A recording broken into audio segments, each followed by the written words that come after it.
नमस्कार दोस्तों। आज एक फिर नई स्टोरी के साथ, जिसका टाइटल है कृष्ण जाप की महिमा। एक बार एक गांव में बहुत से महात्मा आकर यज्ञ कर रहे थे और वह वृक्षों के पत्तों पर चंदन से श्री कृष्ण का नाम लिखकर पूजा कर रहे थे। वह जंगल गांव से बाहर था। वहां एक आदमी अपनी बकरियों को रोज घास चराने आता था। साधु यज्ञ करके वहां से जा चुके थे, लेकिन वह पत्ते वहीं पड़े रह गए। तभी घास चरती बकरियों में से एक बकरी ने वो कृष्ण नाम रूपी पत्तों को खा लिया। जब आदमी सभी बकरियों को घर लेकर गया तो सभी बकरियां अपने वाड़े में जाकर मैमे करने लगी, लेकिन वह बकरी जिसने कृष्ण नाम का अपने अंदर ले लिया था, वह मैमे की जगह कृष्ण कृष्ण करने लगी, क्योंकि उसके अंदर कृष्ण वास करने लगे थे। उसका मैं यानी अहम अपने आप ही दूर हो चुका था। जब सब बकरियां उसको कृष्ण कृष्ण कहते सुनती तो वह कहती कि ये क्या कर रही हो, अपनी भाषा छोड़कर ये क्या बोले जा रही हो, मैं बोल। वह कहती, कृष्ण नाम रूपी पत्ता मेरे अंदर चला गया, मेरा तो मैं भी चला गया। सभी बकरियां उसको अपनी भाषा में बहुत कुछ समझाती, परंतु वह टस से मस न हुई और कृष्ण कृष्ण रटती रही। सभी बकरियों ने यह निर्णय किया कि इसको अपनी टोली से बाहर कर देते हैं।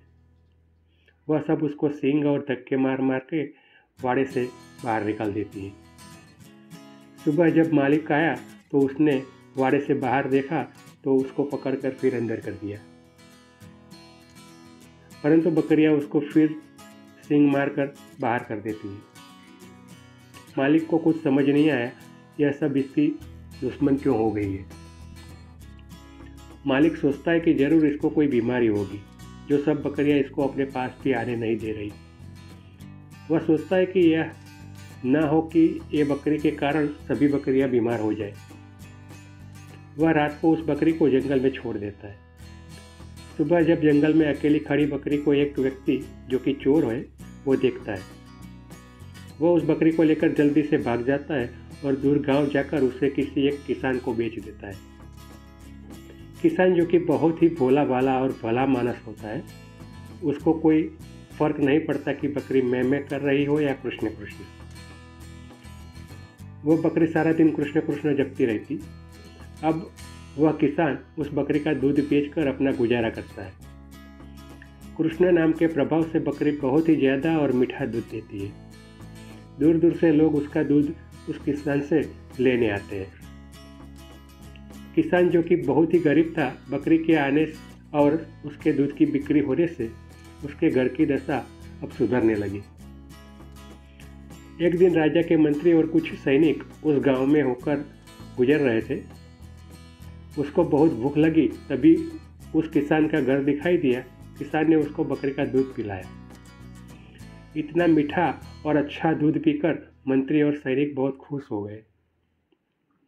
उन्होंने किसान को कहा कि हमने इससे पहले ऐसा दूध कभी नहीं पिया। किसान ने कहा, यह तो इस बकरी का दूध है जो सारा दिन कृष्ण कृष्ण करती रहती है। मंत्री उस बकरी को देखकर और कृष्ण नाम जपते देखकर हैरान हो गए। वो किसान का धन्यवाद करके वापस नगर में राजमहल चले गए। तभी उन दिनों राजमाता को, जो काफ़ी बीमार थी, बहुत उपचार के बाद भी वह ठीक न हुई। राजगुरु ने कहा, माताजी का स्वस्थ होना मुश्किल है, अब तो भगवान इनको बचा सकते हैं। राजगुरु ने कहा, अब आप माताजी के पास बैठकर ज़्यादा से ज़्यादा ठाकुर जी का नाम लो। राजा जो कि काफ़ी व्यस्त रहता था, वह सारा दिन राजपाट संभाले या माताजी के पास बैठे। नगर में किसी के पास भी इतना समय नहीं कि राजमाता के पास बैठकर भगवान का नाम ले सके। तभी मंत्री को वह बकरी याद आई जो कि हमेशा कृष्ण कृष्ण का जाप करती थी। मंत्री ने राजा को इसके बारे में बताया। पहले तो राजा को विश्वास न हुआ, परंतु मंत्री जब राजा को अपने साथ उस किसान के घर ले गया तो राजा ने बकरी को कृष्ण नाम जाप करते हुए सुना तो वह हैरान हो गया। राजा किसान से बोला कि आप यह बकरी मुझे दे दो। किसान बड़ी विनम्रता के साथ हाथ जोड़कर राजा से बोला कि इसके कारण ही तो मेरे घर के हालात ठीक हुए हैं। अगर मैं ये आपको दे दूंगा तो मैं फिर से भूखा मरूंगा। राजा ने कहा कि आप फिक्र ना करें, मैं आपको इतना धन दे दूंगा कि आपकी गरीबी दूर हो जाएगी। अब किसान ने खुशी खुशी बकरी को राजा को दे दिया। अब तो बकरी राजमहल में राजमाता के पास बैठकर निरंतर कृष्ण कृष्ण का जाप करती। कृष्ण नाम कानों में पड़ने से और बकरी का मीठा दूध पीने से राजमाता की सेहत सुधार होने लगी और धीरे धीरे वह बिल्कुल ठीक हो गई। अब तो बकरी राजमहल में राजा के पास ही रहने लगी। तभी उसकी संगत से पूरा राजमहल कृष्ण कृष्ण का जाप करने लगा। अब पूरे राजमहल और पूरे नगर में कृष्ण रूपी माहौल हो गया। एक बकरी जो कि एक पशु है, कृष्ण नाम के प्रभाव से सीधे राजमहल पहुंच गई और उसकी मैं यानी कि अहम खत्म हो गई। तो क्या हम इंसान निरंतर कृष्ण का जाप करें तो हम भव से पार नहीं हो जाएंगे? हमें अपने आराध्य देव की शरण में जाना चाहिए। जय श्री कृष्ण।